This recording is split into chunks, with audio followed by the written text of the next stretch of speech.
जय श्री गणेश। नमस्कार। मैं आचार्य संजय द्विवेदी। मेरे समस्त प्रबुद्ध दर्शकों का मेरे चैनल पे हार्दिक स्वागत है। प्रिय दर्शकों, आज मैं नवग्रहों में राजा सूर्यदेव के राशि परिवर्तन प्रभाव को लेकर आपके सम्मुख उपस्थित हूं। 13 फरवरी को सूर्यदेव अपनी राशि का परिवर्तन करने जा रहे हैं तथा कुंभ राशि में इनका प्रवेश होने वाला है। अब क्योंकि कुंभ राशि शनिदेव की राशि है, शनि और सूर्य में मित्रता का भाव नहीं है, परंतु पिता पुत्र का भाव होने के कारण ये कोई समस्याग्रस्त परिवर्तन नहीं है। यहां पर सूर्यदेव का परिवर्तन कुंभ राशि में हो रहा है, वहां पर पहले से ही बुध और शुक्र का गोचर चल रहा है। इस गोचर काल में जो 13 फरवरी से आरंभ होकर 14 मार्च तक चलने वाला है, इस बीच में मंगल के साथ भी योग बनेगा। परंतु यहां पर इस युति संबंध पर राहु के युति प्रभाव का भी परिणाम प्राप्त होगा। अब जब राहु का प्रभाव किसी ग्रह पर पड़ता तो वो ग्रह दूषित हो जाता है और सूर्य को ये ग्रहण लगा देते हैं। इस प्रकार से इस गोचर में कुछ अच्छे प्रभाव तो अवश्य प्राप्त होंगे। जब तक सूर्य और राहु के बीच में अंशों का अंतर कम नहीं हो जाता है, तब तक ग्रहण का प्रभाव अधिक नहीं होगा, जिसके कारण सूर्य अपना संपूर्ण प्रभाव दे पाएंगे। परंतु जब ये ग्रहण दोष लगेगा तो सूर्य के कार्यकत्व में तथा सूर्य के उस भाव में जिस भाव के स्वामी हैं, निर्बलता अवश्य आएगी।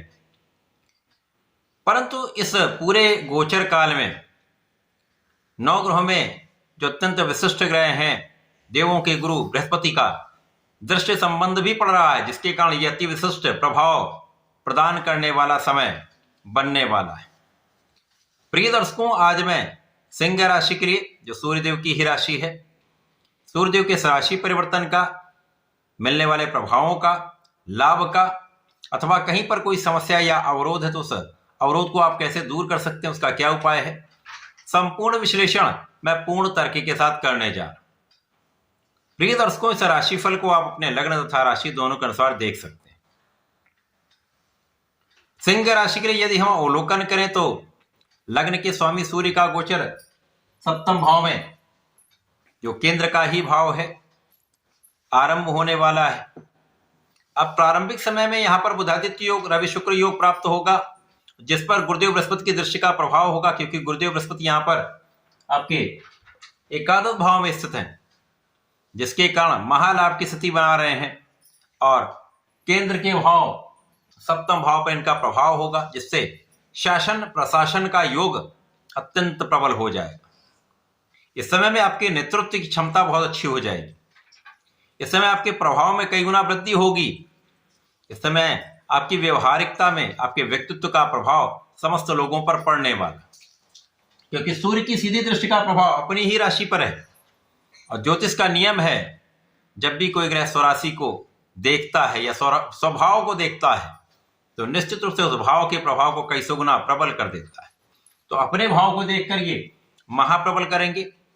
तो यहां पर आपकी बुद्धि का बल, आपके ज्ञान की क्षमता, आपका धैर्य, आपका शासन प्रशासन का गुण, आपकी योग्यता यहां पर निश्चित रूप से अत्यंत प्रभावी रहने वाली। साथ ही साथ यहां पर आप बुद्धिमान तो होंगे ही, आप में निर्णय लेने की क्षमता बहुत अच्छी होगी। जब राहु और सूर्य का प्रभाव होता है, वहां पर ग्रहण का प्रभाव नहीं है, यदि जब बहुत निकट नहीं है, तब आपका कूटनीतिक भाव अत्यंत प्रबल होता है। आपके निर्णयों में सकारात्मकता आती है तथा निर्णय बहुत कठोर होते हैं लेकिन बहुत अच्छे होते हैं। तो ऐसा यहां पर निश्चित रूप से होगा, जिसके कारण आपके लाभ की निरंतरता आपको प्राप्त होगी। लाभ में वृद्धि अवश्य होगी। कुछ ऐसे परिवर्तन होंगे जो आपके लिए अत्यंत सकारात्मक होंगे। इस समय आपके वाणी की चतुरता भी आपको प्राप्त होगी। वाणी से विशेष लाभ भी आपको प्राप्त होगा। परिवार का भी सहयोग मिलेगा। परिवार के बीच में भी आप बहुत प्रभावशाली रहने वाले हैं। अब सिंह राशि के जातक हैं जिनके अंदर निर्भीकता होती है, निर्णय की क्षमता होती है, जन्मजात ये नेतृत्व की क्षमता लेकर जन्म लेते हैं। और यहाँ पर इस समय जो स्थितियां बनी वो आपके लिए अत्यंत प्रभावी हैं। और प्रारंभ से ही आपके लिए धन, ऐश्वर्य, वैभव की प्रचुरता का मार्ग प्रशस्त हो रहा है। ऐसे समय में धन के मार्ग बन जाते हैं। एक से अधिक मार्गों से आपको धन प्राप्त होने लगता है। कुछ ऐसा धन होता है जो आपका बाधित हुआ हो, वो भी प्राप्त हो सकता है। तो निश्चित रूप से ये सकारात्मक परिवर्तन है तथा इस समय में आपका ज्ञान भी अच्छा होगा। बुद्धि यहाँ पर बहुत आपकी शार्प है, यहाँ बहुत कुशाग्र आप हैं और शिक्षा का मार्ग जो है आपके सुगम हो जाएगा, क्योंकि यहाँ पर आप अपने बुद्धि के बल से आसानी से अपने शिक्षा के क्षेत्र में अच्छा कर सकते हैं। परंतु यहाँ पर परिणामों की निरंतरता बनाए रखने के लिए, अच्छे परिणामों की प्राप्ति के लिए आपको परिश्रम तो सही दिशा में करना होगा और अपने लक्ष्य का निर्धारण भी अवश्य करना होगा, जिसके कारण आपको ये लाभ प्राप्त होता रहेगा। यहाँ पर संतान पक्ष भी अच्छा रहेगा, संतान से सुख भी आपको मिलेगा। परंतु जब ये ग्रहण दोष का प्रभाव आरंभ होगा, लगभग 10-12 दिन जब बीत जाएंगे सूर्य के गोचर काल के, तो राहु के साथ ये आमने सामने हो जाएं, उस समय में ग्रहण का प्रभाव आ जाएगा। तब आपके निर्णयों में कहीं ना कहीं कुछ नियमितता कम हो जाती है। आप जिस अनुसार सोचते हैं आप जल्दी निर्णय नहीं कर पाते, और ये अच्छा भी है कि आप बहुत सोच विचार कर निर्णय लें। यद्यपि यहाँ पर गुरुदेव का प्रभाव है जो आपको धैर्य भी देंगे, आपको संतुलन भी देंगे और राहु को भी नियंत्रित करेंगे, परंतु राहु भ्रम दे दें। अच्छे या बुरे में उतना अंतर आप जल्दी नहीं कर पाएंगे।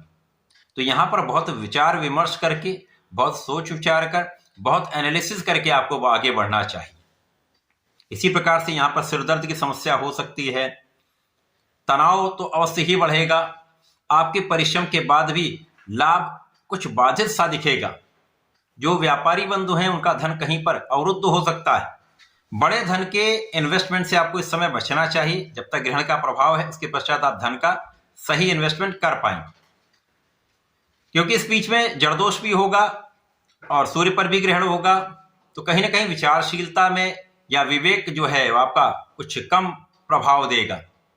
और इस समय में यदि कहीं पर भी आप असमंजस की स्थिति में आ गए तो निर्णय गलत हो सकता है, अथवा आप किसी अन्य के प्रभाव में आकर आपने निर्णय लिया या किसी अन्य के दबाव में आकर आपने निर्णय लिया तो समस्या आ सकती है। तो ऐसे समय में केवल विचारशील रहना है।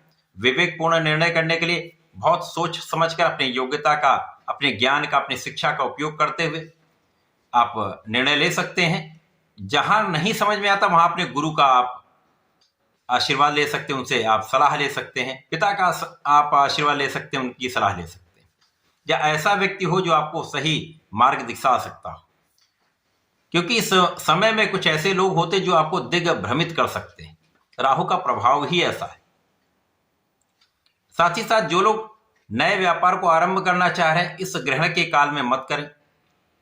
जीवन साथी के साथ भी जो सामंजस्य, उसमें कुछ समस्या आएगी, कुछ मतभेद होंगे, कुछ क्लेश हो सकता है। अतः बहुत संयमित आपको रहना चाहिए।